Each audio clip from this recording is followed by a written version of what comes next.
జై తెలంగాణ. ముందుగా అందరికీ నమస్కారాలు. మాజీ మున్సిపల్ చైర్పర్సన్ కాపు సీతాలక్ష్మి, కొత్తగూడెం. ఈ రోజున ఇక్కడ మన జర్నలిస్టులు అన్నలందరూ కూడా కూర్చొనున్నారు. వారికి మద్దతుగా బీఆర్ఎస్ పార్టీ తరఫున గౌరవ మాజీ వైస్ చైర్మన్ గారు, గౌరవ బీఆర్ఎస్ పార్టీ కౌన్సిలర్లు కూడా ఇక్కడికి విచ్చేస్తున్నారు. గత సంవత్సరంన్నర 2 సంవత్సరాల క్రితమే గౌరవ మాజీ ఎమ్మెల్యే గారు వనమా వెంకటేశ్వరరావు గారి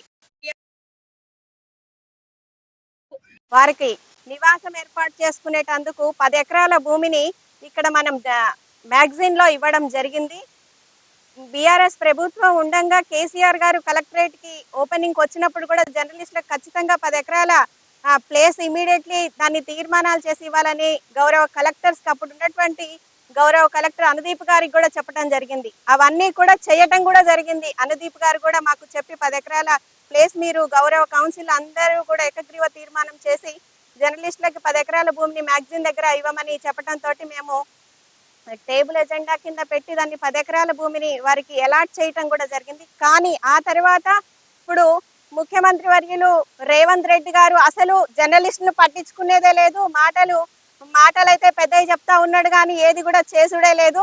ఖచ్చితంగా మేము గౌరవ ముఖ్యమంత్రి రేవంత్ రెడ్డి గారిని అడుగుతా ఉన్నాం, జర్నలిస్టులు అంటే ఒక కరోనా టైంలో ఎంత కష్టపడి పనిచేస్తున్నారు. మీ ఎలక్షన్ల టైంలలో మీరు 6 గ్యారంటీలు చెప్పినవి కూడా ఖచ్చితంగా రాసి మిమ్మల్ని గెలిపించింది జర్నలిస్టులు కాదా అని అడుగుతా ఉన్నాం. ఖచ్చితంగా వారికి రావాల్సినవి అన్ని కూడా హెల్త్ కార్డులే కావచ్చు, ఇంటి స్థలాలే కావచ్చు, అదే విధంగా అక్రిడేషన్ వారికి జెన్యూన్ గా ఉన్న వారందరికీ కూడా అక్రిడేషన్ కార్డ్స్ కూడా వచ్చినాయి.